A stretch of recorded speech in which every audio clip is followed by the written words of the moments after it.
जय हिंद साथियों, आप सभी का स्वागत है डोमिनेंट कंप्यूटर के शानदार प्लेटफॉर्म पर।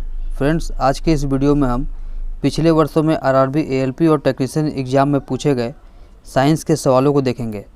तो यदि आपको वीडियो अच्छी लगे तो इसे लाइक कर दीजिएगा। साथ ही यदि आप चैनल पर नए हो तो इसे सब्सक्राइब कर लीजिएगा। पहला प्रश्न है, निर्वात में प्रकाश का वेग कितना होता है? इसका सही उत्तर होगा ऑप्शन सी, 3 × 10⁸ मीटर पर सेकेंड। यह प्रकाश का अधिकतम वेग है, अर्थात प्रकाश निर्वात में सबसे तेज यात्रा करता है। बात करें पानी में प्रकाश के वेग की तो यह होता है 2.25 × 10⁸ मीटर पर सेकेंड। वहीं कांच में प्रकाश का वेग 2 × 10⁸ मीटर पर सेकेंड होता है। अगला सवाल है, पुरुष में प्राथमिक यौन अंग कौन सा होता है? इसका सही उत्तर होगा ऑप्शन बी, वृषण। पुरुष में वृषण प्राथमिक अंग या प्रजनन अंग है। वृषण टेस्टोस्टेरोन और शुक्राणु उत्पादन के लिए उत्तरदायी होता है।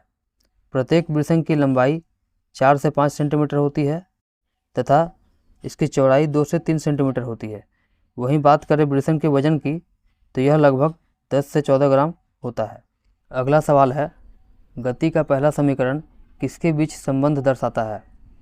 इसका सही उत्तर होगा ऑप्शन सी, वेग और समय यानी वेलोसिटी एंड टाइम। गति का पहला समीकरण v = u + at होता है। यहाँ v अंतिम वेग है यानी फाइनल वेलोसिटी है, वहीं u प्रारंभिक वेग है यानी इनिशियल वेलोसिटी है, और a त्वरण यानी एक्सेलरेशन है, t समय यानी टाइम है।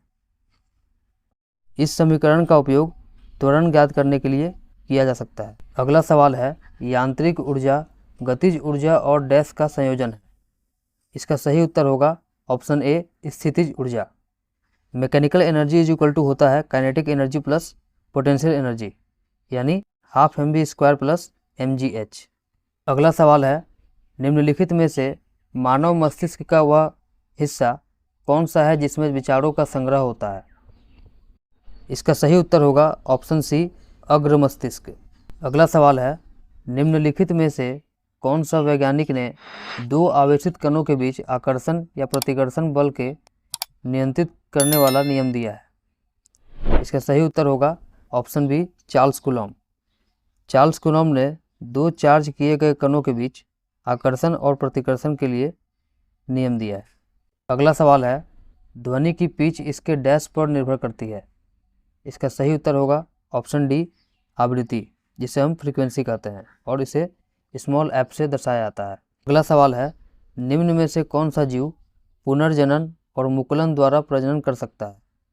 इसका सही उत्तर होगा ऑप्शन डी, हाइड्रा। अगला सवाल है, निम्न में से कौन सा एक बॉर्डर लाइन तत्व नहीं है? इसका सही उत्तर होगा ऑप्शन सी, बिस्मथ। बिस्मथ एक सीमा रेखा तत्व नहीं है क्योंकि यह एक धातु है, जबकि सीमा रेखा तत्व उपधातु या अर्धधातु होते हैं। अगला सवाल है, महासागरों में मौजूद शैवालों की विशाल मात्रा किसका अंतहीन स्रोत उत्पन्न कर सकती है? इसका सही उत्तर होगा ऑप्शन बी, मीथेन। आपका अगला सवाल है, निम्नलिखित में से कौन सा एक धनायन है? इसका सही उत्तर होगा option C, ammonium. Ammonium ion एक धनायन है जिसका रासायनिक सूत्र NH4+ है। अगला सवाल है, संक्रमण तत्व क्या होते हैं? इसका सही उत्तर होगा ऑप्शन डी, वह तत्व जिनके 2 सबसे बाहरी सेल या कोष अधूरे होते हैं उन्हें संक्रमण तत्व कहा जाता है। इन्हें आमतौर पर डी ब्लॉक संक्रमण तत्वों के रूप में संदर्भित किया जाता है। अगला सवाल है, एक मिश्र धातु किसका उदाहरण है? इसका सही उत्तर होगा ऑप्शन सी, ठोस विलयन या ठोस सोल। बात करें मिश्र धातु के उदाहरण की तो अलनिको, पीतल, कांस्य आदि मिश्र धातु है। अगला सवाल है, जब मैग्नीशियम रिबन हवा में जलाया जाता है तो कौन सा यौगिक उत्पन्न होता है? इसका सही उत्तर होगा option B, magnesium oxide. Ribbon के जलने पर एक सफ़ेद चमकदार रोशनी उत्पन्न होती है और पाउडर जैसी राख अर्थात MgO यानी मैग्नीशियम ऑक्साइड बनती है। अगला सवाल है, यौन प्रजनन में माता पिता का योगदान होता है। इसका सही उत्तर होगा ऑप्शन डी, अपने जीन का आधा हिस्सा। यौन प्रजनन में प्रत्येक माता पिता अपने जीन के आधे हिस्से का योगदान करते हैं। अगला सवाल है, न्यूटन द्वारा गणित की निम्नलिखित शाखाओं में से किसका आविष्कार किया गया था? इसका सही उत्तर होगा ऑप्शन ए गणना, जिसे हम कैलकुलस भी कहते हैं। वहीं बात करें तर्कशास्त्र की, तो इसके आविष्कारक अरस्तु हैं। बीजगणित के मोहम्मद इब्न मूसा अल ख्वारिज्म हैं। ज्यामिति के यूक्लिड हैं। अगला प्रश्न है, गोलाकार दर्पण की प्रतिबिंबित सतह के केंद्र को क्या कहा जाता है?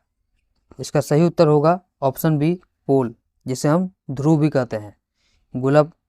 गोलाकार दर्पण की परावर्तक सतह के केंद्र को ध्रुव कहा जाता है और यह दर्पण की सतह पर स्थित होता है, जिसे कैपिटल पी अक्षर से दर्शाया जाता है।